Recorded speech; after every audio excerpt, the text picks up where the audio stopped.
bald kind of washed. Sponsored by ExpressVPN. So I went to elementary school in Australia, primary school, if you will. And now that I live in Canada, I realize that there's a lot of things that North Americans don't take seriously about their day-to-day life at all, like constantly having to avoid the inevitability of an immediate and painful death. As an example, in North America, they teach you in school it's important to eat healthily because you want to stay fit so you don't get sick and have a long life. And you're like, okay, yeah, I guess. But in Australia, they make it very clear. Wombats have a top speed of 40 kilometers an hour, and the weak will be left behind. So what other terrifying Australian animals... Wait, is this true? Did an episode of Peppa Pig actually get canceled in Australia because it taught children that spiders are your friends? I saw it on a meme earlier, and it stuck with me. Because, like, you absolutely cannot even say that spiders are your friends to children.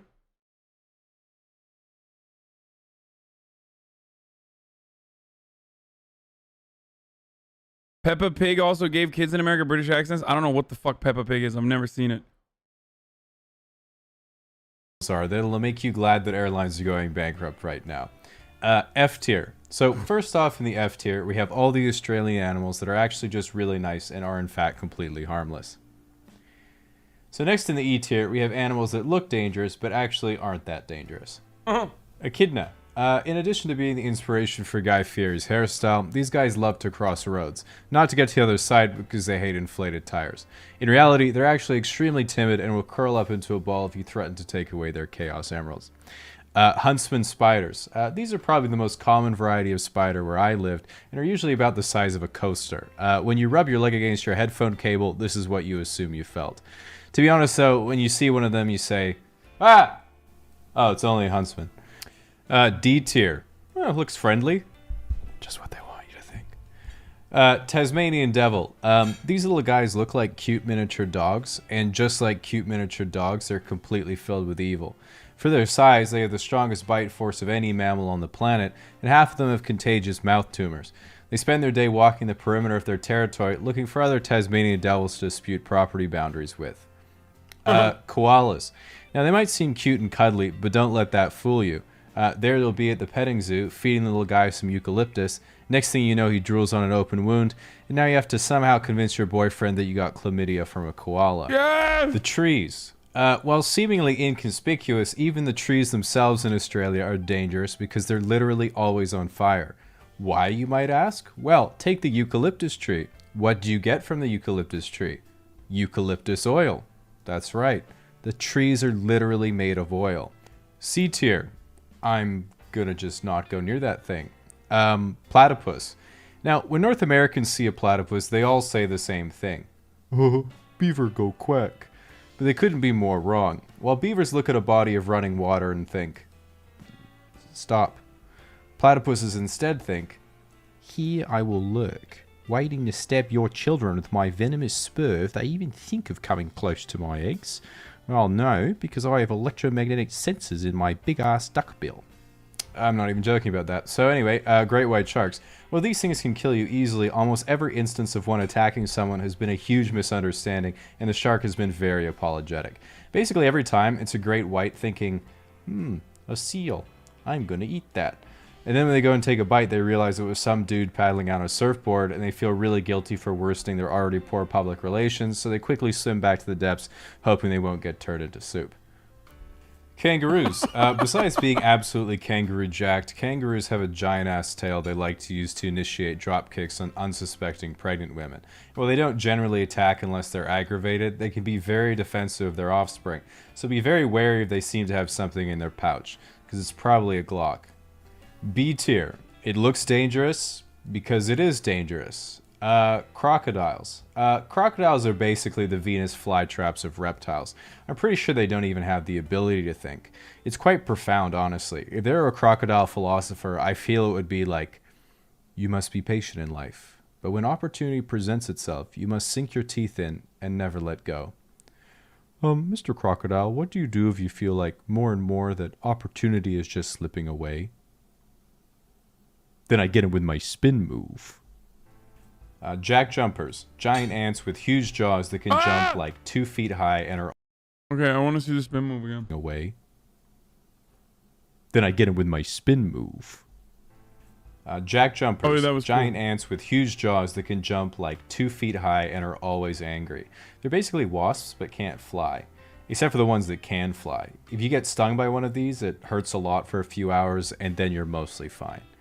3% of people are allergic though, and they're absolutely not fine. Scorpions. These guys suck because they're somehow immune to crushing damage, but the good news is they're pretty dumb. So you'll walk into your bathroom and there'll be 10 of them chilling in the bathtub because they can't get out. Even though they have 3 attacks, they can only hit things that are coming from the front. So the best way of dealing with them is sneaking up behind when they're not looking and turning the faucet on. Trampolines. Everyone in Australia has had at least one friend with a shitty rectangular trampoline that has had all the protective foam eaten off by wallabies. At some point, you will get your entire leg lodged between the springs or have the whole thing crash through your neighbor's house on a windy day. A tier. Kills you. Snakes. Thankfully, there were no snakes where I lived, because I lived in a house. But if you go outside, there are a ton of these bad boys just waiting to be stepped on, which they typically don't act like they enjoy, but suspiciously seem to encourage. One of the most common venomous snakes in Australia is called the death adder. Yeah, death is literally its first name. Even if you're... I thought that was the name of a razor mouse, dude. I didn't realize it was named after a literal fucking snake.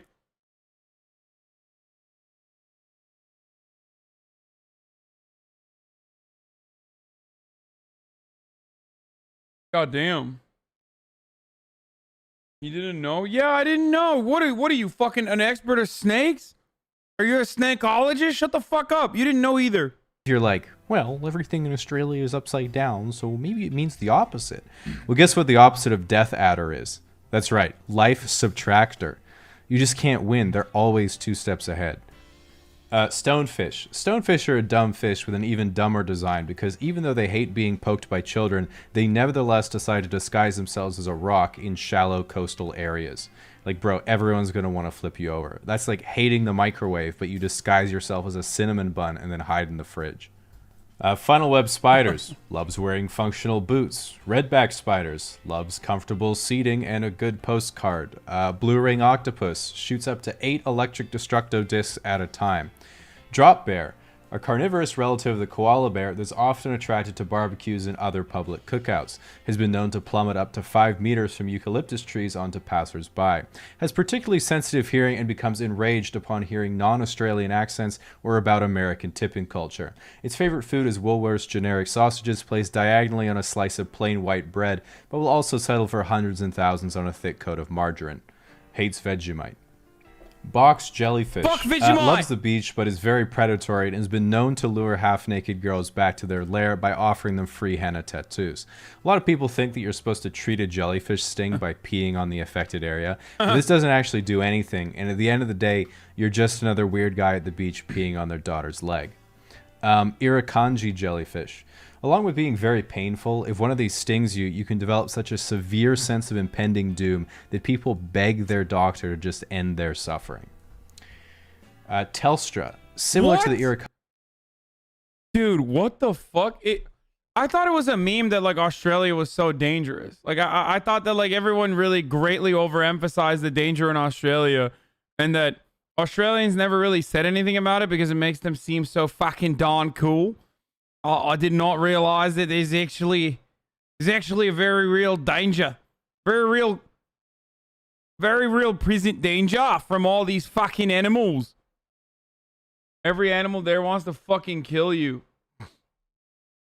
It's not too different from the US. Just replace jellyfish with cops and it's the same. Or conservatives. Or literally any other American that you are frustrating in a moment where they could just have a gun. So, yeah, I don't know. One is like animals that don't have moral agency. The other is humans that behave like animals that don't have moral agency. You get to decide. I think I would prefer the animals. Kanji jellyfish, they make you want to kill yourself. S tier. It kills everyone. And also happens to start with S. Stingrays. See, I haven't even said anything about them yet. Yeah. And you're already sad. Yeah, R.I.P. S tier for sad. The sun. As a Tasmanian, I spent a lot of time looking at the sun growing up. And I remember getting more and more freckles every year until I moved to Canada, and then it just stopped. which made me think, oh no, I was dying.